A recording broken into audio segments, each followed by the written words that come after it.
দুনিয়ার জমিনে একটু ক্ষমতা পেয়ে কি অহংকারী হয়ে গিয়েছিলা, কি জুলুমটা তুমি মানুষের উপরে করেছো। ও ভাইরা আমার, এই জুলুমের পিরিয়ড, এই জুলুমের সময় কি শেষ হয়ে গেছে না জুলুম এখনো আছে? চিৎকার মেরে বলেন, জুলুম কি এখনো আছে না নাই? আরো জোরে বলেন, জুলুম কি এখনো আছে না নাই? ভাইরা আমার, একদল পার্টি, এক দলের নেতা নেত্রী সহ এক দলের জালিম শৈরা শাসকেরা এতদিন মুসলমানদের উপরে জুলুম চালিয়েছিল, ইসলামপন্থীদের উপরে জুলুম চালিয়েছিল। তারা এখন ধ্বংস হয়ে গেছে, আল্লাহ পাক তাদেরকে উৎখাত করে দিয়েছে। কিন্তু জুলুমের মাত্রা এখনো বন্ধ হয় নাই, জুলুম এখনো শেষ হয় নাই, জুলুম এখনো দুনিয়ার জমিন থেকে বিদায় নেয় নাই। নতুন নতুন নাস্তিকের জন্ম হয়েছে, নতুন নতুন জালিমের জন্ম হয়েছে। এরা পূর্বের জালিমদের রূপ ধারণ করে এখন ইসলামপন্থীদেরকে এখনো জুলুমের স্টিমরোলার চালাচ্ছে। কিন্তু জেনে রাখো, আগামী দিনে তোমাদের এই জুলুম চলতে পারে না। মুসলমানেরা আগামী দিনে কোরআনের বিজয় দেখিয়ে, কোরআনকে বিজয় করার মাধ্যমে, ন্যায় নীতি ইনসাফ প্রতিষ্ঠা করার মাধ্যমে এই নতুন জালিমদের জবাব করায় গন্ডায় দিয়ে দিবে। আওয়াজ দিয়ে বলেন, কথা ঠিক না ঠিক? এখনো আলেম ওলামার বিরোধী যারা চেষ্টা করছো, এখনো যারা ইসলামকে গালিগালাজ করার চেষ্টা করছো, এখনো যারা শরীয়তকে বিশ্বাস করতে চাচ্ছ না, এখনো যারা রাজনীতি থেকে কোরআনটাকে আলাদা করতে চাচ্ছ, তোমাদের উদ্দেশ্যে আমাদের খোলা বক্তব্য, পূর্বের নাস্তিকদের কাছ থেকে, পূর্বের জালিমদের কাছ থেকে তোমরা একটু শিক্ষা গ্রহণ করো। তারা খাবার খেয়ে পালানোর সুযোগও পায় নাই, তোমরা পরনের কাপড়টাও খুঁজে পাবা না। আওয়াজ দিয়ে বলেন, কথা ঠিক না ঠিক? তিনি কে? সূরা কসাসের 5 নম্বর আয়াতে কারিমার ভিতরে রব্বুল আলামিন স্পষ্ট করে দুনিয়া নির্যাতিত নিপীড়িত মানুষদের দিকে লক্ষ্য করে বলেছেন, ও নির্যাতিত নিপীড়িত মানুষেরা, ও জেল খাটা মানুষেরা, ও যারা ফাঁসির কাস্টে ঝুলিয়েছ, একটা বারের জন্যেও মন খারাপ করো না। এখন সময় এসেছে ওই রকম নির্যাতিত মানুষদেরকে খুঁজে খুঁজে বের করে, যারা পরীক্ষিত নেতা, যারা ন্যায় ইনসাফের কথা বলে, যারা দুনিয়ার জমিনে মানুষদের সুখ শান্তির কথা বলে, যারা জুলুমকে দুনিয়ার জমিন থেকে উৎখাত করে দিতে চায়, যারা টেন্ডারবাজকে উৎখাত করে দিতে চায়, যারা চাঁদাবাজদের কবর রচনা করতে চায়, আমি আল্লাহ এখন তোমাদের ঘোষণা করছি, ওই সকল লোকদেরকে আমি টেনে বের করে দুনিয়ার জমিনের সমস্ত শাসন ক্ষমতা তাদের হাতেই তুলে দেব। চিৎকার মেরে বলেন আল্লাহু আকবার। ও নীলফামারীর জনগণ, আপনাদের ঈমান বড় তাজা, কিন্তু আজকের আওয়াজ শুনে মনে হচ্ছে এত দুর্বল হয়ে আছেন কেন? কোনো ভয়ে আছেন নাকি? চিৎকার মেরে বলেন, কোনো ভয়ে আছেন? বলেন, কার ভয়? কার ভয় করছেন? না শয়তানের ভয়? আল্লাহদ্রোহী কোনো শক্তির ভয়? আমরা ভয় করব কাকে?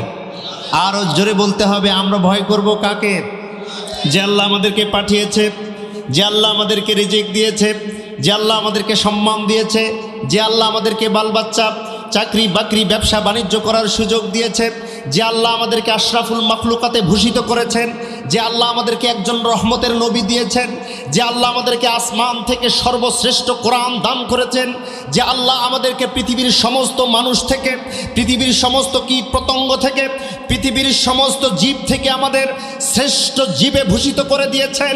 ও দুনিয়ার মুসলমান, আমরা শ্রেষ্ঠ জীব, আশরাফুল মাখলুকাত। আমাদের মাথা একমাত্র একজনার পায়ের নিচে অবনত হবে। চিৎকার মেরে বলতে হবে, তিনি কে? আরো জোরে বলতে হবে, তিনি কে? ওই আল্লাহ ছাড়া মুসলমানের মাথা আর কারো নিচে, কারো কাছে মাথা নত হবে না, আর কারো কাছে সিলিন্ডার হবে না, আর কারো কাছে দাসত্ব শিকার জিঞ্জিল গ্রহণ করে নিতে পারে না। ও মুসলমান, আগামী দিনে কোরআনুল কারীম এবং আল্লাহর দাসত্ব করার জন্য কারা কারা আপনারা রাজি আছেন? দু হাত তুলে তাকবীর দিয়ে আমার আল্লাহকে দেখায় দেন।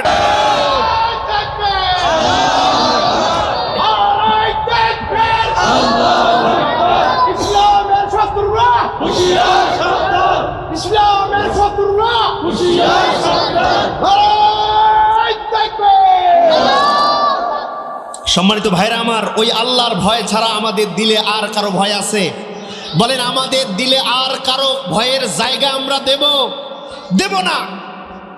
আমাদের দিলের মালিক, আমাদের দেহর মালিক, আমাদের অন্তরের মালিক, আমাদের মস্তিষ্কের মালিক একমাত্র আল্লাহ। ঠিক না বে ঠিক? আল্লাহ পাক সূরা কসাসের 5 নম্বর আয়াতে কি বলেছেন চলেন আমরা একটু শুনে আসি। সম্মানিত ভাইয়েরা, আল্লাহ রাব্বুল আলামিন মহাবিশ্বের মহাবিশ্বয় আসমানি গ্রন্থ কোরআনুল কারীমের সূরা কসাসের 5 নম্বর আয়াতে কারিমার মধ্যে উল্লেখ করেন, বলে দেন ওয়ানুরিদু আন নামুন্না আলাল্লাযীনা ইসতুদঈফু ফিল আরদি ونجعلهم أئمة ونجعلهم الوارثين চিৎকার মেরে বলেন আল্লাহু আকবার। রব্বুল আলামিন বলে ওয়ানুরিদু, আমি আল্লাহ ইচ্ছা করেছি আন্নামুন্না আলাল্লাযীনা ইসতুদঈফু ফিল আরদি, এতদিন এই জমিনে যাদেরকে কষ্ট দেয়া হয়েছে, এতদিন এই জমিনের মধ্যে যাদেরকে কষ্টে রাখা হয়েছে, কষ্ট দেয়া হয়েছে, ওয়ানাজআলাহুম আইম্মা, আমি আল্লাহ আশা করি, আমি আল্লাহ নিয়ত করেছি, ওয়ানাজআলাহুম আইম্মা, যাদেরকে নির্যাতন করা হয়েছে ওই সম্প্রদায়কে আমি আল্লাহ নেতা বানাবো। সুবহানাল্লাহ বল, আর জোরে বলেন সুবহানাল্লাহ। ওয়ানাজআলাহুমুল ওয়ারিসিন, এবং এই দুনিয়ার মালিকানার ভাগ, এই দুনিয়ার মালিকানার চাবিকাঠি আমি আল্লাহ রাব্বুল আলামিন ওই নির্যাতিতদের হাতেই তুলে দেব। বলেন সুবহানাল্লাহ। আল্লাহ কি বলেন? আল্লাহ বলেন আমার ইচ্ছা, এতদিন জমিনে যাদেরকে কষ্টে রাখা হয়েছে, এতদিন জমিনে যাদেরকে দাবায় রাখা হয়েছে, এতদিন দুনিয়ার জমিনে যাদেরকে জেল জুলুম মামলা আর ফাঁসির কাস্টে যাদেরকে ঝুলানো হয়েছে, আমি আল্লাহ নিয়ত করেছি, আমি আল্লাহ বাসনা করেছি, তাদেরকে এখন আমি নেতা বানাবো। ওয়ানাজআলাহুমুল ওয়ারিসিন, এবং এই দুনিয়ার মালিকানা আমি আল্লাহ তাদের হাতেই তুলে দেব। চিৎকার মেরে বলেন সুবহানাল্লাহ। সূরার নাম সূরা কসাস, আয়াত নম্বর 5। এটা হচ্ছে সরল তর্জমা। আসুন আমরা এই আয়াতি কারিমার মূল বক্তব্যের দিকে চলে যেতে চাই। ভাইরা আমার, যুবক বন্ধুরা আমার, দিলের কান লাগাই শোনেন।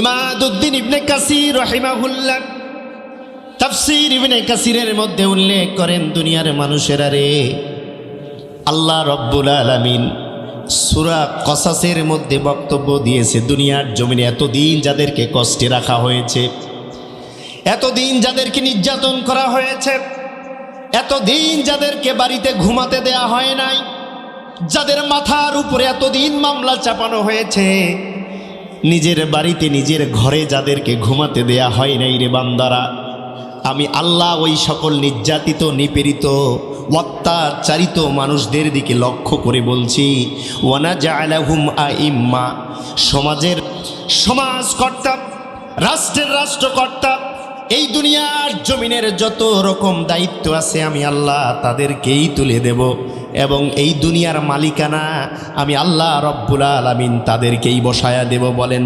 সুবহানাল্লাহ। বক্তব্যটা কার? চিৎকার মেরে বলেন বক্তব্য কার?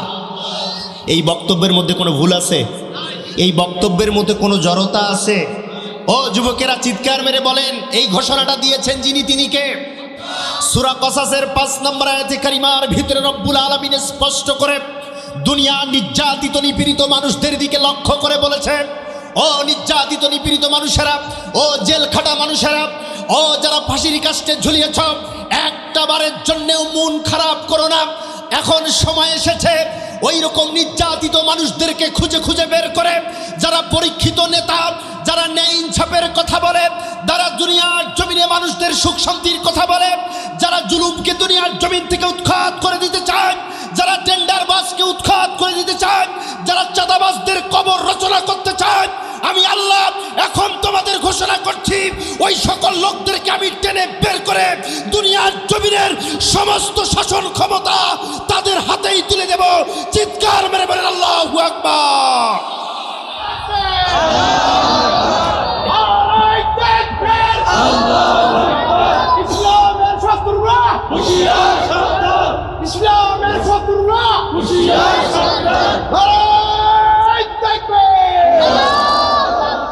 বলেন না আলহামদুলিল্লাহ, চিৎকার মেরে বলেন আলহামদুলিল্লাহ।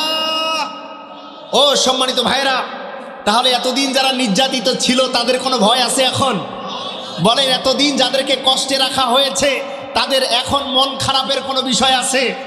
কারণ আল্লাহর বক্তব্য, এতদিন তোমাদেরকে কষ্ট দিয়েছে। এলাকার একজন ছোট্ট পাতি নেতা, তার তাপে বাড়িতে ঘুমানো মুশকিল হয়ে গিয়েছিল। ছিল কি ছিল না? ও পাতি নেতা ওয়ার্ডের 3 নম্বর একটা পদ তারা। যদি সমাজের মানুষেরা একটু আল্লাহর কথা বলতো, যেই যুবকেরা টাকনুর উপরে প্যান্ট পরা শুরু করে দিয়েছিল, মুখের মধ্যে খোসা খোসা দাড়ি রাখা শুরু করে দিয়েছে, 5 ওয়াক্ত নামাজ মসজিদে যে পড়া শুরু করে দিয়েছে, কোনো বাবাজি কোনো মা বোন যদি নামাজ পড়া শুরু করে দিয়েছে, এদেরকে রাজাকার, এদেরকে মৌলবাদ বলে গালি দিয়ে তার নামটা আস্তে করে থানায় দিয়ে হয়েছে, আর বলা হয়েছে এটা জামাত শিবিরের প্রোডাক্ট, এদেরকে ধরে নিয়ে যাও। এরা যদি সমাজে থাকে মৌলবাদ ছড়াবে, জঙ্গিবাদ ছড়াবে, রাজাকারের বাচ্চাদেরকে সমাজে রাখা যাবে না, তাদের নামটা থানায় দিয়ে এসেছিল। এটা সমাজের 3 নম্বর পাতি নেতা ছিল। তাদের একেবারে দম্বে অহংকারের ঠেলায় সমাজে বসবাস করা মুশকিল হয়ে গিয়েছিল। আওয়াজ দিয়ে বলেন ঠিক না ঠিক? তারা কি নির্যাতনটা না চালাইছিল? আল্লাহ সেই চিত্রটা পাল্টায় দিয়েছেন, আর কোরআনের আয়াত সেট করে ওই সকল নির্যাতিত মানুষদেরকে বলছে তোমরা মন খারাপ করো না, আমি আল্লাহ এখন সময় পাল্টায় দিয়েছি। লা তাবদীলা লিকালিমাতিল্লাহ, আমি আল্লাহর কথার কোনো পরিবর্তন হবে না। আমি আল্লাহর দুনিয়ার জমিনে যেটা বলেছি সেটা ফুল অ্যান্ড ফাইনাল। আমি কোরআনে যেটা বলেছি সেটা কমপ্লিট, লা রাইবা ফি, কোনো সন্দেহ নাই, কোনো সংশয় নাই, কোনো ভুল নাই। আওয়াজ দিয়ে বলেন আল্লাহু আকবার। ভাইরা আমার, সামনের দিকে আগাই। আল্লাহ রাব্বুল আলামিন সূরা কসাসের 5 নম্বর আয়াতে কারিমা, আল্লাহ নবীর উপরে যখন নাজিল হয়, আল্লাহর নবী অনেক বড় কষ্টে ছিল, মনটা বড় খারাপ। আবু জেহেলের বাহিনী আল্লাহর নবীকে নানাবিধ কষ্ট দিতেছিল। একবার মসজিদের ভিতরে নারী ভুঁড়ি চাপায় দিল, আর একবার গলার মধ্যে মাফলাট লাগায়া ফাঁস দিয়ে টান দেয়া হলো। আল্লাহর নবীর ফজরে নামাজে মসজিদে যাওয়ার সময় রাস্তার মধ্যে গর্ত খুঁড়ে রাখা হলো। আল্লাহর নবীকে ওই গর্তের মধ্যে ফেলানোর কৌশল করা হয়েছিল কিনা? বলেন, কৌশল করা হয়েছে কিনা? শুধু তাই নয় ভাইরা আমার, আল্লাহর নবীর দুইটা মেয়ে আল্লাহর নবীর ঘরের মধ্যে আবার তালাক দিয়ে পাঠিয়ে দেয়া হয়েছে, কষ্টে রাখা হয়েছে। আল্লাহর নবীর বাড়ির উপরে বিভিন্ন ময়লা, বিভিন্ন রকম কদর্য, বিভিন্ন প্রকার শিরা, গন্ধ, পেশাব পায়খানা নিয়ে এসে আল্লাহর নবীর বাড়ির উপর দিয়ে ঢেল মেরে, ছুঁড়ে মেরে আল্লাহর নবীর বাড়ির মধ্যে ফেলানো হয়েছে, যাতে করে নবী কষ্ট পায়, যাতে করে নবীর মনটা খারাপ হয়, যাতে করে নবীর গা দুর্গন্ধ হয়, বাড়িটা দুর্গন্ধ হয়। বলেন নাউজুবিল্লাহ। ভাইরা আমার, নানাবিধ টর্চারের পরিকল্পনা যখন আবু জেহেল বিশ্বনবীর মাথার উপরে দেওয়ার চেষ্টা করেছিল, আল্লাহর নবীর মনটা বড় খারাপ। সর্বশেষ আল্লাহর নবীকে হত্যা করার জন্য আবু জেহেল যখন চূড়ান্ত সিদ্ধান্ত গ্রহণ করল, আল্লাহ রাব্বুল আলামিনের নবী, বিশ্ব নবী মুহাম্মদুর রাসূলুল্লাহ সাল্লাল্লাহু আলাইহি ওয়াসাল্লাম কুদরতি 2টা হাত আল্লাহ রাব্বুল আলামিনের দরবারে তুলে ধরলেন আর বললেন, প্রভু হে, এত কষ্ট, এত নির্যাতন কি করে সহ্য করা যায় রে আল্লাহ? আপনি আসমান থেকে এই কষ্টের কখনো কি শেষ পাঠায় দিবেন না? আল্লাহ রাব্বুল আলামিন জিবরিলকে বললেন, জিবরিল তাড়াতাড়ি সূরা কসাসের 5 নম্বর আয়াতে কারিমা বিশ্ব নবীর কাছে নিয়ে যাও, আর আল্লাহর নবীকে শোনায়া দাও। ওয়া নুরিদু আন নামুন্না আলাল্লাযী নাস্তুদঈফু ফিল আরদি ওয়া নাজআলাহুম আইম্মাতাও ওয়া নাজআলাহুমুল ওয়ারিসিন। ও নবী, চিন্তা করো না, ডাউট করো না, হেজিটেশন করো না রে নবী। আজকে তোমাকে কষ্ট দেয়া হয়েছে, আজকে সাহাবীদেরকে কষ্টে রাখা হয়েছে, নির্যাতন করা হয়েছে, অনেকে বেঁধে রেখে তার স্ত্রীকে ধর্ষণ করেছে, বলেন নাউজুবিল্লাহ। ছোট্ট ছোট্ট মেয়ে বাচ্চাদেরকে বাড়ি থেকে বের করে নিয়ে আবু জেহেলের সৈন্যরা রাস্তার মোড়ে মোড়ে ধর্ষণ করেছে। আর তার পিতাদেরকে বলা হয়েছে, যদি ঈমান না ছাড়ো, নবীর কালেমা যদি না ছাড়ো, তোমার মেয়েকে ধর্ষণ করতে করতে মেরে ফেলবো, তোমাদের স্ত্রীদেরকে ধর্ষণ করতে করতে মেরে ফেলা হবে।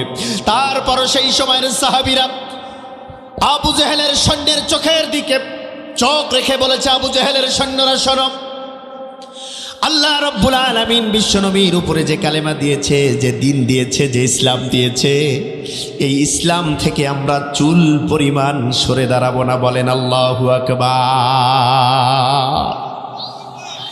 অনেক নির্যাতন আল্লাহর নবী এবং তার সাহাবীদের পরিবারের উপরে সেই সময়ের জালিমেরা, সেই সময়ের স্বৈরা শাসকেরা, সেই সময়ের অত্যাচারিত বাদশাগুলি, সেই সময়ের লাঞ্ছিত করার মাইন্ড মাস্টার, সেই সময়ের সব থেকে বড় জালিম, সেই সময়ের সব থেকে বড় নাস্তিক, সেই সময়ের বড় তাগুত শক্তি আবু জেহেল নানাবিধ টর্চার, নানাবিধ অন্যায় আচরণ আল্লাহ নবী এবং সাহাবীদের পরিবারের সাথে করা শুরু করে দিয়েছে। কোনো রকম কষ্ট, কোনো রকম হেজিটেশন, কোনো রকম দুঃখ ছাড়াই সেই সময়ের সাহাবীরা আল্লাহর কালেমাকে বুক দিয়ে আঁকলে ধরেছে, জীবন দিয়ে আঁকলে ধরেছে। একটা সেকেন্ডের জন্য আবু জেহেলকে টাইম দেয় নাই, তার অত্যাচারের দিকে কখনো মন খারাপ করে নাই, শুধু কালেমায় তাদের জীবনে একমাত্র হিসেবে বেছে নিয়েছে। আওয়াজ দিয়ে বলেন কথা ঠিক না ঠিক? সম্মানিত ভাইরা, এত নির্যাতন, আল্লাহর নবী দুখানা হাত আসমানের দিকে তুলে বলছে, আল্লাহ এই নির্যাতনের কি শেষ নাই? ও আল্লাহ, এই নির্যাতন কি কখনো শেষ হবে না? ও আল্লাহ রাব্বুল আলামিন, আপনি কি আসমান থেকে আমাদের উপরে কখনো রহমত বর্ষণ করবেন না? ও আল্লাহ, আর কতদিন মার খাবো? ও আল্লাহ, আর কতদিন নির্যাতন করবেন? ও আল্লাহ, কাফের মুশরিকরা আমাদের উপরে নির্যাতনের স্টিম রোলার চালিয়েছে। ও আল্লাহ, তুমি কি আসমান থেকে দেখতে পাও না? আল্লাহ রাব্বুল আলামিন বলছে, নবী আমি সবে দেখি, ও নবী আমি সবে শুনি, একটু ধৈর্য ধরো, একটু ধৈর্য ধরো। যখনই 5ই আগস্ট পার হয়ে যাবে, যখনই 24-এর গণঅভ্যুত্থান পার হয়ে যাবে, আর যখনই সময় চলে আসবে, আমি ঠিকই তোমাকে বিজয় দান করব। তোমার ওয়ারিসদের, তোমার অনুসারীদেরকে আমি আল্লাহ বিজয়ের মালা পরিয়ে দিব, বলেন সুবহানাল্লাহ। ভাইরা আমার, আল্লাহ সুবহানাহু ওয়া তাআলা কিয়ামতের ময়দানে ওই সকল মানুষদেরকে ডাক দিয়ে বলবে, ও আমার জালিম শাসকেরা, তোমরা কোথায় আজকে আসো? ও নাস্তিক মুরতাদেরা, ও স্বৈরা শাসকেরা, তোমরা যারা দুনিয়ার জমিনে দাম্ভিকতা দেখিয়েছো, তোমরা যারা দুনিয়ার জমিনে সাধারণ মানুষদেরকে টর্চার করেছো, নির্যাতন করেছো, তোমরা কোথায়? তোমরা কোথায়? আজকে হাজির হয়ে যাও। ওই নির্যাতিত জালিম শাসকেরা আল্লাহর দরবারে হামাগুড়ি দিয়ে উপস্থিত হয়ে যাবে, আর তাদের শরীরে কোনো গোস্ত থাকবে না, তাদের শরীরটা একেবারে শয়তানের মতো দেখতে দেখা যাবে, কঙ্কাল দেখানো যাবে, শরীরের মধ্যে কোনো গোস্ত থাকবে না। আর তাদেরকে দেখলে মনে হবে এরা দুনিয়ার জমিনে টাটকা শয়তান ছিল।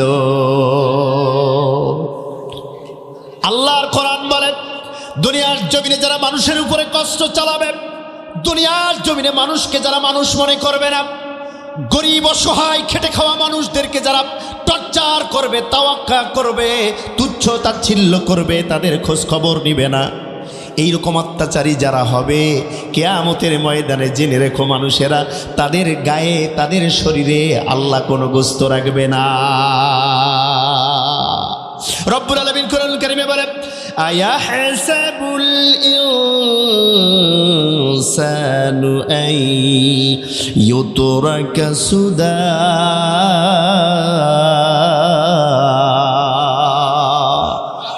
ও মানুষের, আজ কোথায় পালাবা? আজ কোথায় পালিয়ে যাবা? কোনো জায়গা নাই। দুনিয়ার জন্য ইসলাম পন্থীদের উপরে তুমি অন্যায় করেছ, নামাজিদেরকে ধরে ধরে তুমি মারিয়েছ, মানুষদেরকে ইসলাম পন্থীদের নামের লিস্ট করে তুমি থানায় জমা দিয়েছ, আর রাতের অন্ধকারে থানা থেকে পুলিশ এসে ওই সকল যুবকদেরকে বাড়িতে ঘুমাতে দেয় নাই। এইরকম অন্যায় যারা করেছ, ইসলাম যারা মানে, যারা রোজা রাখে, নামাজ পড়ে, যারা পর্দা করে, কুশিতা করে, ইসলামী জিন্দেগি যারা যাপন করার চেষ্টা করে, এইরকম মানুষদেরকে তুমি শান্তিতে থাকতে দাও নাই। আজকে তুমি কোথায়? আইনাল মাফার, আজকে কোথায় পালাবা? আজকে কোথায় পালাবা? পালাবার মতো কোনো জায়গা নাই। আল্লাহ রব্বুল আলামিনের ফেরেশতারা তাদেরকে পাকড়াও করবে। আল্লাহ রব্বুল আলামিনের দরবারে তারা সেই দিন আসামির কাঠগড়ায় দাঁড়াবে। বলেন আল্লাহু আকবার। কোথায় পালাবা? দুনিয়ার জমিনে একটু ক্ষমতা পেয়ে কি অহংকারী হয়ে গিয়েছিলা, কি জুলুমটা তুমি মানুষের উপরে করেছ। ও ভাইরা আমার, এই জুলুমের পিরিয়ড, এই জুলুমের সময় কি শেষ হয়ে গেছে, না জুলুম এখনো আছে? চিৎকার মেরে বলেন, জুলুম কি এখনো আছে না নাই? আরো জোরে বলেন, জুলুম কি এখনো আছে না নাই? ভাইরা আমার, একদল পার্টি, এক দলের নেতা নেত্রী সহ এক দলের জালিম শৈর শাসকেরা এতদিন মুসলমানদের উপরে জুলুম চালিয়েছিল, ইসলামপন্থীদের উপরে জুলুম চালিয়েছিল, তারা এখন ধ্বংস হয়ে গেছে। আল্লাহ পাক তাদেরকে উৎখাত করে দিয়েছে, কিন্তু জুলুমের মাত্রা এখনো বন্ধ হয় নাই, জুলুম এখনো শেষ হয় নাই, জুলুম এখনো দুনিয়ার জমিন থেকে বিদায় নেয় নাই। নতুন নতুন নাস্তিকের জন্ম হয়েছে, নতুন নতুন জালিমের জন্ম হয়েছে। এরা পূর্বের জালিমদের রূপ ধারণ করে এখন ইসলামপন্থীদেরকে এখনো জুলুমের স্টিমরোলা চালাচ্ছে। কিন্তু জেনে রাখো, আগামী দিনে তোমাদের এই জুলুম চলতে পারে না। মুসলমানেরা আগামী দিনে কোরআনের বিজয় দেখিয়ে, কোরআনকে বিজয় করার মাধ্যমে, ন্যায় নীতি ইনসাফ প্রতিষ্ঠা করার মাধ্যমে এই নতুন জালিমদের জবাব কোরআন গন্ডায় দিয়ে দিবে। আওয়াজ দিয়ে বলেন, কথা ঠিক না ঠিক?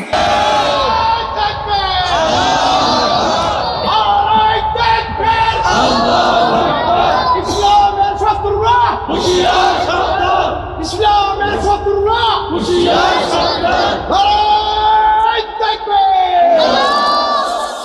বলেন মারহাবা, চিৎকার মেরে বলেন মারহাবা।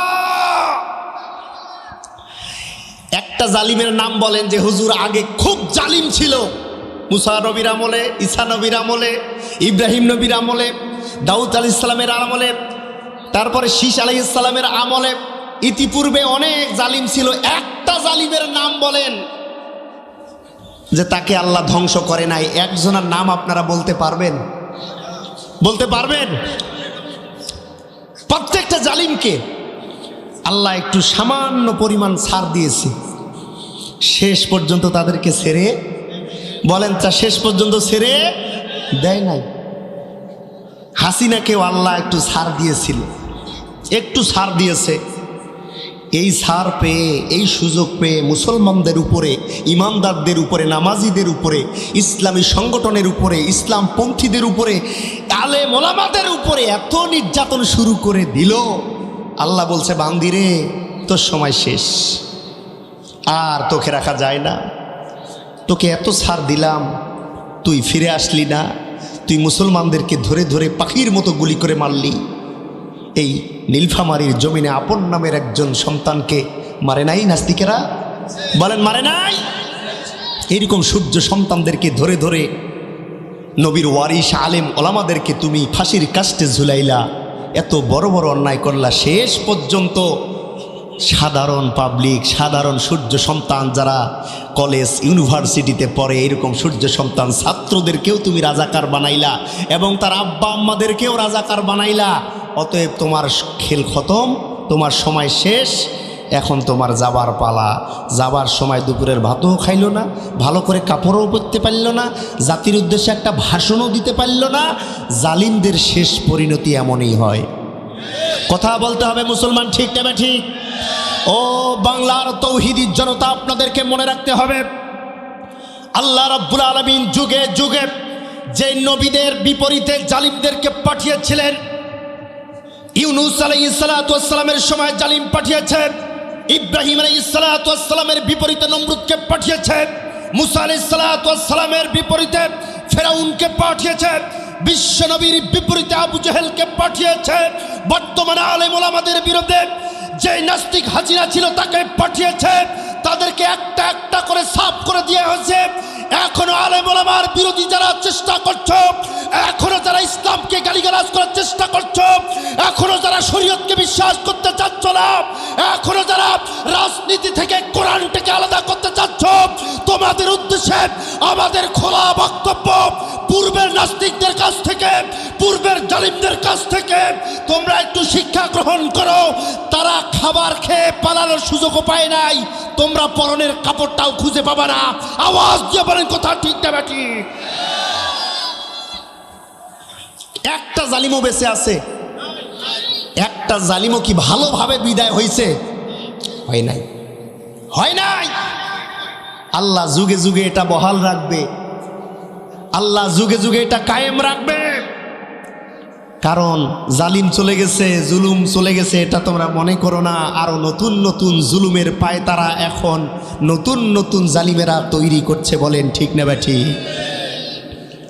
ভাইরা আমার, আল্লাহ সুবহানাহু ওয়া তাআলা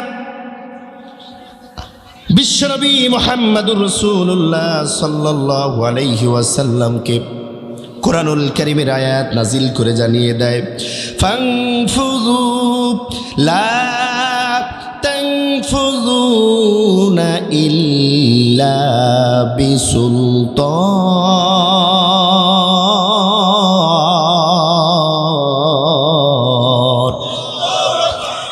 ও দুনিয়ার মানুষেরা রে, যদি আল্লাহর শরীয়ত ভালো না লাগে, যদি আল্লাহর কোরআনুল কারীমের আইন ভালো না লাগে, যদি ইসলামের তাহাজিব তামাদ্দুন নিয়ম কানুন যদি তোমার ভালো না লাগে, নামাজ কালাম পর্দা পশিতা রোজা হজ যাকাত যদি তোমার ভালো না লাগে, এই জমিন যার হুকুম চলবে তার এই আইন যদি তোমার ভালো না লাগে, এই জমিন আল্লাহ বানিয়েছে, আল্লাহর হুকুম মাপে কি চলবে, এটা যদি তোমার ভালো না লাগে, ফাংফুজু লা তাংফুজুনা ইল্লা বিসুলতান, আমার জমিন থেকে বেরিয়ে যাও, আমার জমিন থেকে দূরে চলে যাও, যেখানে আমার জমিন নাই সেখানে চলে যাও। বলেন আল্লাহর জমিন ছেড়ে পালিয়ে যাওয়ার কোনো সুযোগ আছে নাকি?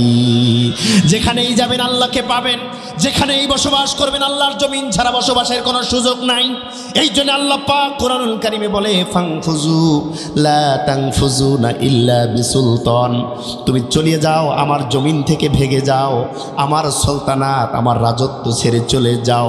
বলেন তো যেই দিকে দু চোখ যাবে আমার আল্লাহ ছাড়া, তার ভূমি ছাড়া, তার আলোস বাতাস ছাড়া আর কিছু আছে নাকি?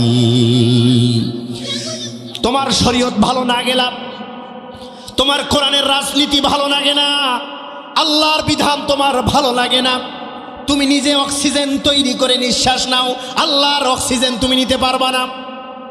ক্ষমতা আছে? বলেন ক্ষমতা আছে? তোমার শরীয়ত ভালো লাগে না। ও ভাইরা আমার, মুসলিমের নিয়ম নীতি অনুসারে মেয়েদের বিয়ে হয়, মাদের বিয়ে হয়। তুমি মুসলমানের নিয়ম নীতি দিয়ে কালেমা পড়ে তুমি তোমার মেয়েকে বিয়ে দিতে পারবা না। জন্মের সময় আল্লাহু আকবার বলে কানে আজান দেয়া হয়েছে, কামত দেয়া হয়েছে, এটা হচ্ছে শরীয়ত। ছেলে সন্তান হলে 5 বছর 7 বছর 10 বছর পর মুসলমানি দেয়া হয়, খাতনা দেয়া হয়, এটা হচ্ছে শরীয়ত। ঠিক না ভাই? ঠিক। ওই সন্তানটাই যখন বড় হয় বিয়ে দেওয়ার সময় কালেমা পড়ে তুমি বিয়ে দাও, এটা শরীয়ত। আবার দুনিয়ার জমিনে 5 ওয়াক্ত নামাজের সময় আল্লাহু আকবার বলে আমরা যখন তাকবীরে তাহরিমা বলি, এটা শরীয়ত। আবার যখন এই নাক দিয়ে কপাল দিয়ে আল্লাহর কাছে আমরা সেজদা যাই, এটা শরীয়ত। আমরা যখন মৃত্যুবরণ করব, ভাইরা আমার, বোনেরা আমার, প্রত্যেকটা নর আর নারী যখন ইন্তেকাল করবে আল্লাহর কাছে চলে যাবে, জানাজার নামাজটা পড়াবে, সেখানেও আল্লাহু আকবার আছে না নাই? সেখানেও দোয়া দরুদ কোরআনুল কারীমের আয়াত কারিমা অনেক কিছু আছে না নাই? আর যখন আপনার আমার লাশটা, আপনার আমার দেহটা যখন কবরের মধ্যে লাগবে, বিসমিল্লাহি ওয়া আলা মিল্লাতি রাসূলিল্লাহ, আপনার আত্মীয় স্বজন, আপনার ভাই বেরাদার, আব্বা আম্মা সবাই মিলে আপনজনরা ওই লাশটাকে রাসূলের দলে দেবে, আল্লাহর নামে রাসূলের দলে দেবে। বলেন তো আছে না নাই? সারাটা জীবন তুমি শরীয়ত মানলা, তুমি অজান্তেই আল্লাহর শরীয়ত মেনে নিয়েছ, শুধু রাজনীতি করার জন্যে শুধু মানুষের হক মারার জন্যে, টেন্ডারবাজি করার জন্যে, চাঁদাবাজি করার জন্যে তুমি শরীয়ত মানো না, এটা হতে পারে না। এটা মুসলমানদেরকে ধোঁকা দেয়া হয়। বলেন কি দেয়া হয়? স্পষ্টভাবে বলছি, আমি শরীয়ত মানি না, কিন্তু সারাটা জীবন শরীয়ত মানলাম। বলেন মিথ্যুক না? বলেন মিথ্যাবাদী না? ও দুনিয়ার মানুষেরা, আমি একটা হাদিস শুরুতেই তেলাওয়াত করেছিলাম, বিসমিল্লাহি ওয়া আলা মিল্লাতি রাসূলিল্লাহ। এটা কবরে রাখার সময় আমরা প্রত্যেকেই পড়ি, কিন্তু আল্লাহর বান্দারা, এটা একটা হাদিস আল্লাহর নবী শিখিয়ে দিয়েছে। তোমরা যখন আবার উম্মতদেরকে, মুসলমান নরনারীদেরকে যখন কবরে রাখবা, এই দোয়াটা পড়বা, বিসমিল্লাহি ওয়া আলা মিল্লাতি রাসূলিল্লাহ। হযরত ওমর বললেন, ইয়া রাসূলুল্লাহ, প্রত্যেকটা মানুষকে কি এই দোয়া পড়ে কবরে রাখা যাবে নাকি? আল্লাহর নবী বললেন, হ্যাঁ হ্যাঁ, সবাইকে এই দোয়া পড়ে কবরে রাখো। হযরতে ওমর বললেন, ইম্পসিবল, কোয়াড ইম্পসিবল ইয়া রাসূলুল্লাহ, হতে পারে না, প্রত্যেকটা মানুষকে এই দোয়া পড়ে কবরে রাখা হবে না। আল্লাহর নবী বললেন, ওমর তুমি কি বলতে চাও? মনোযোগ আছে? ও যুবকেরা, মনোযোগ আছে নাকি? হযরত ওমর বললেন, ইয়া রাসূলুল্লাহ, আপনার দিলটা বড় রহমদান, আপনার দিলটা বড় উদার, এই জন্য আপনি বললেন, কিন্তু আমি ওমর বেঁচে থাকতে এটা আমি হতে দেব না। প্রত্যেকটা মানুষকে এই দোয়া পড়ে আমি কবরে রাখবো না। যেই মানুষটা জীবনে আপনার হুকুম মানবে, আপনার আদর্শ মানবে, আপনার সুন্নত মানবে, আপনার জীবনের প্রত্যেকটা কাজ কারবার যে মানবে, তাকে এই দোয়া পড়ে আমি কবরে রাখবো। আর আপনার আদর্শের বিরোধী যে চলবে, আপনার সুন্নতের বিরোধী যেই মানুষটা চলবে, আল্লাহর কসম, হযরতে ওমর বেঁচে থাকতে ওই মানুষটাকে কখনো কবরে রাখার সময় আমি এই দোয়া পড়ব না। বলেন আল্লাহু আকবার। বিসমিল্লাহি ওয়া আলা মিল্লাতি রাসূলিল্লাহ। সব মানুষকে আমরা কবরে রাখার সময় এই দোয়া পড়ি, কিন্তু হযরত ওমর বলছে না, যেটা জীবনে আল্লাহ রাসূলের আদর্শ মানে নাই, যেটা কোরআনের রাজনীতি বিশ্বাস করে না। আল্লাহর নবী 10 বছর কোরআন দিয়ে মদিনার জমিন পরিচালিত করেছে। আল্লাহর নবী প্রেসিডেন্ট ছিল, এই কোরআন দিয়ে মদিনার ভূমি প্রেসিডেন্ট তিনি পরিচালনা করেছেন। আর এখন যারা নতুন নাস্তিকরা বলছে কোরআনের সাথে রাজনীতির সম্পর্ক নাই, আওয়াজ দিয়ে বলেন এরা সত্যবাদী না মিথ্যাবাদী? আর জোরে বলেন সত্যবাদী না মিথ্যাবাদী? আল্লাহ নবী মুহাম্মদুর রাসূলুল্লাহ সাল্লাল্লাহু আলাইহি ওয়াসাল্লাম ওমরকে বললেন, ওমর রে, এই জন্যে আমার পরে যদি কোনো নবী আসতো, এই দুনিয়ার জমিনে যদি কোনো রাসূল আসতো, আমার পরে আল্লাহ তোমাকে নবুয়তি দান করে দিয়ে দিতেন। সুবহানাল্লাহ বলেন। হযরত ওমর বলছে, না না, দুনিয়ার মানুষ যারা রাসূলের আদর্শের উপরে ছিল না, যারা রাসূলের সুন্নত পালন করে নাই, আল্লাহ রাসূলের দাঁত ভাঙ্গা ওই শহীদি প্রান্তর, ওই বদরি প্রান্তর, ওহুদি প্রান্তরের যারা বিশ্বাস করে না, রাজনীতি থেকে ইসলামকে যারা আলাদা করতে চায়, কোরআনকে আলাদা করতে চায়, এই কোরআনুল কারীমের রাজ প্রতিষ্ঠা করার ব্যাপারে যে বিশ্বাস করে না আর যে চেষ্টা করে না, এই কোরআনের আইনটা পার্লামেন্টে চলে যাক, এটা যে চায় না, এটা রাসূল সাল্লাল্লাহু আলাইহি সাল্লামের আদর্শিক কোনো উম্মত হতে পারে না। এই রকম কোনো মানুষ যদি মারা যায়, আল্লাহর কসম, বিসমিল্লাহি ওয়া আলা মিল্লাতি রাসূলিল্লাহ পড়া যায়জ নাই। ঠিক না ঠিক? আপনাদের সমাজেও কিছু লোক পাবেন যারা রাসূলের সুন্নত মানতে রাজি নয়, পাওয়া যাবে না? ও তাওহীদি জনতা, এরা যখন মারা যাবে এই দোয়া পড়ে মাটি দিবেন না, কবরে রাখার সময় এই দোয়া পড়বেন না। কারণ কি? কারণটা হচ্ছে মরার সময় এই দোয়া, আর জীবনে সারাটা জীবন বেঁচে থাকলো রাসূলের আদর্শ মানল না, রাসূলের আদর্শ, রাসূলের সুন্নত অনুযায়ী চলল না, মরার পরে রাসূলের সুন্নতে যাওয়ার কোনো দরকার আছে? বলেন, রাসূলের মরার পরে রাসূলের দলে যাওয়ার কোনো দরকার আছে? আর ওই মোরা লাশটা কি রাসূল নেবে কেন? কেন নেবে? সারাটা জীবন রাসূলের সুন্নতের বিরোধিতা করলা, আলেম ওলামাদের বিরোধিতা করলা, কোরআনের বিরোধিতা করলা, কোরআনী আন্দোলনের বিরোধিতা করলা, আর মরার পরে তোমার ওই পোষা লাশটা, দুর্গন্ধ লাশটা রাসূলের নেয়া ঠেকা পড়ছে নাকি? রাসূলের নেয়ার কোনো ঠেকা পড়ে নাই। অতএব ও বাংলার জনগণেরা, মুসলমান নর নারী সবাইকে বলতে চাই, মরার সময় যেহেতু আমাদের আত্মীয় স্বজনরা এই দোয়া পরে কবরে দেবে, আল্লাহর রাসূল কিছু কিছু লাশকে গ্রহণ করবে আর কিছু কিছু লাশকে গ্রহণ করবে না। বলবে এরা আমার উম্মতের, এরা আমার অনুসারী, এরা আমার সুন্নত পালন করেছে, আমার রাজনীতিতে বিশ্বাস করেছে, আমার প্রজানীতিতে বিশ্বাস করেছে, আমার অর্থনীতিতে বিশ্বাস করেছে। আল্লাহর কাছে শাফায়াত করবে, আল্লাহ এরা আমার খাঁটি উম্মত। আর যারা শত্রুতা করেছে, যারা শরীয়ত আইনে বিশ্বাস করে না, আল্লাহর রাসূল এই সকল লাশকে গ্রহণ করবে না। বলেন ঠিক না ব্যাঠি? ও বাংলার তাওহীদি জনতা, বেঁচে থাকা অবস্থায় রাসূলের দল করার দরকার আছে না নাই? রাসূলের আদর্শের উপরে চলার দরকার আছে না নাই? আল্লাহ রাব্বুল আলামিন মহাগ্রন্থ কোরআনুল কারীমের আয়াতে কারিমার মধ্যে বলেন, ওয়াজান্না আন্নাহুল ফিরাক।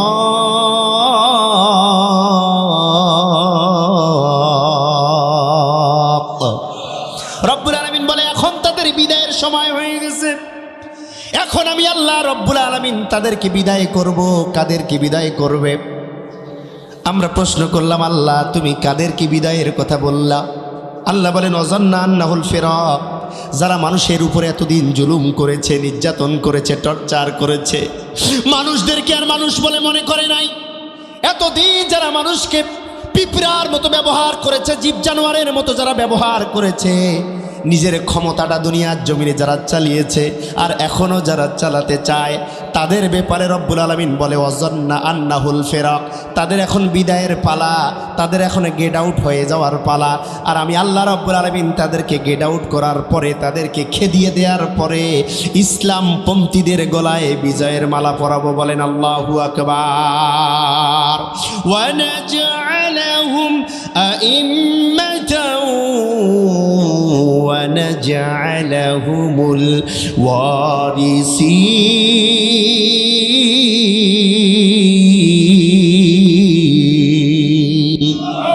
তাদেরকে এখন চলে যেতে হবে। বিগত নাস্তিকদেরকে চলে যেতে হয়েছে। এখনো যারা ইসলামের বিরোধিতা করবে, এখনো যারা ইসলামী আইনের বিরোধিতা করবে, আল্লাহ রাব্বুল আলামিন বলছেন তাদেরকেও চলে যেতে হবে। চলে যাওয়ার পর আমি আল্লাহ রাব্বুল আলামিন যারা নির্যাতিত এতদিন ছিল, ইসলামপন্থী ছিল, রাসূলের আদর্শে যারা বিশ্বাসী ছিল, যত কষ্ট হোক না কেন দিন ছাড়ে নাই, ইসলাম ছাড়ে নাই, আল্লাহকে ছাড়ে নাই, এইরকম পাক্কা ইমানদারদেরকে আমি আল্লাহ রাব্বুল আলামিন এই রাষ্ট্রের ক্ষমতা দান করে দেব। বলেন সুবহানাল্লাহ। ঘোষণাটা কার? বলেন ঘোষণাটা কার? ভাইরা আমার, আল্লাহ রাব্বুল আলামিন আরো বলেন, ওয়ালিল্লাহি মুলকুস সামাওয়াতি ওয়াল আরদ ওয়াল্লাহু আলা কুল্লি শাইইন কাদির।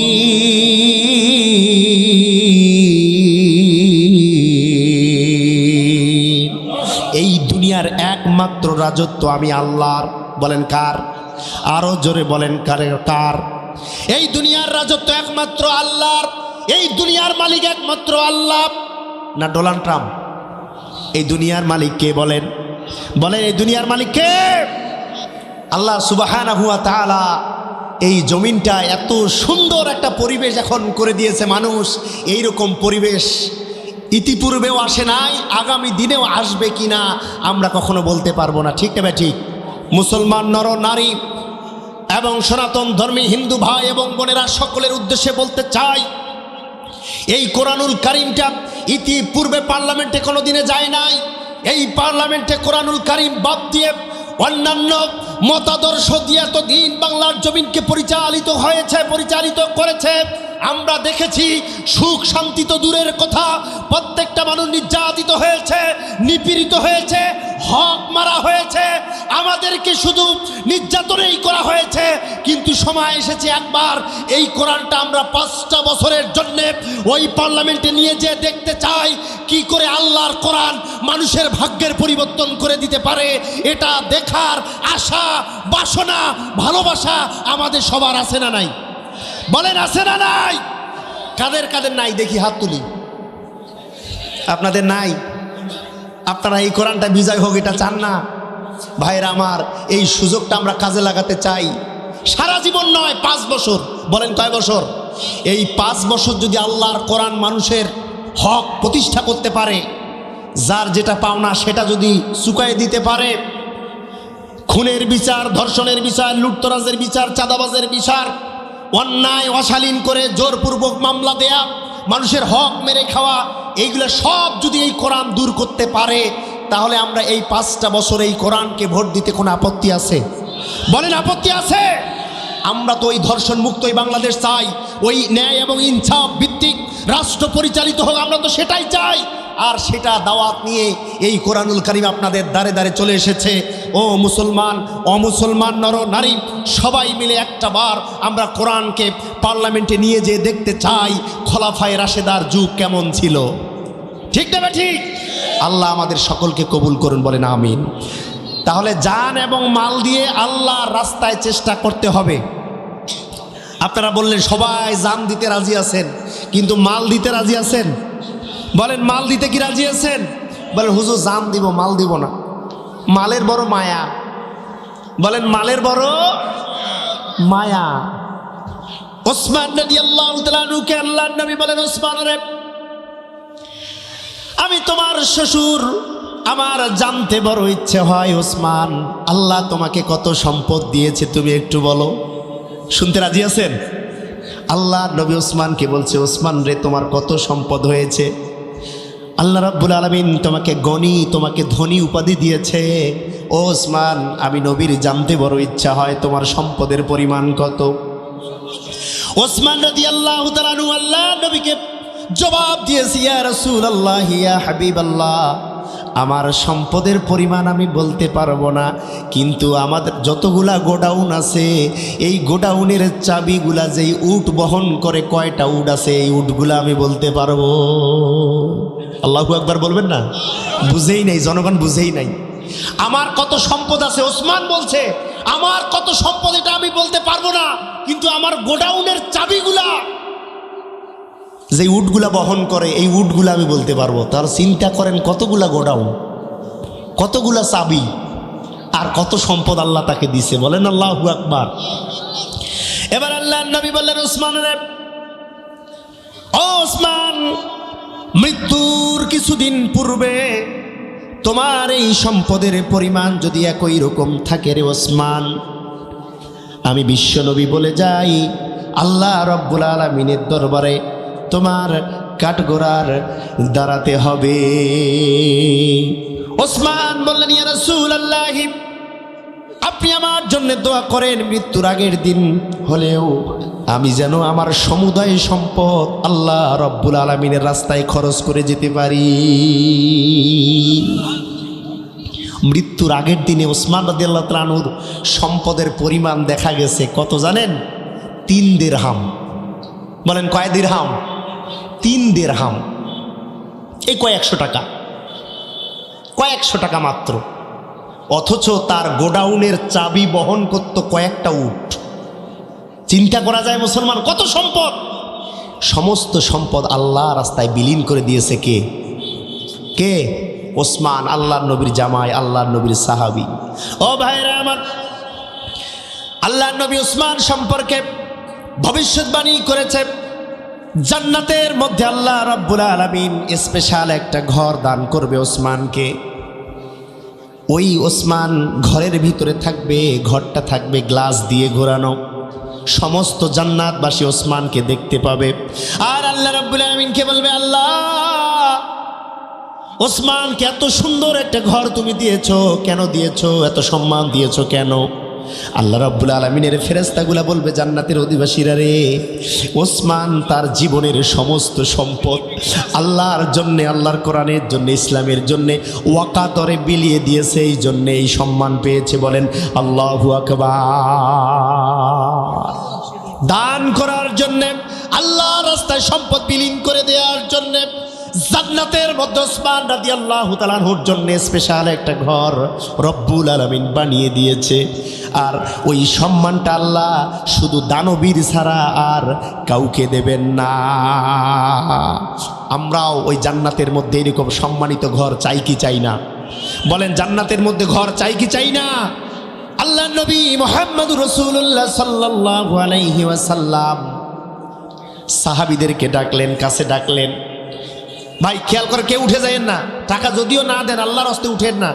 আমি আপনাদেরকে নিয়ে এক্ষুনি এই কয়েক মিনিটের মধ্যে আমি আপনাদেরকে নিয়ে বিদায় নিব এবং দোয়া নেব, আপনাদের কাছে কেউ উঠবেন না।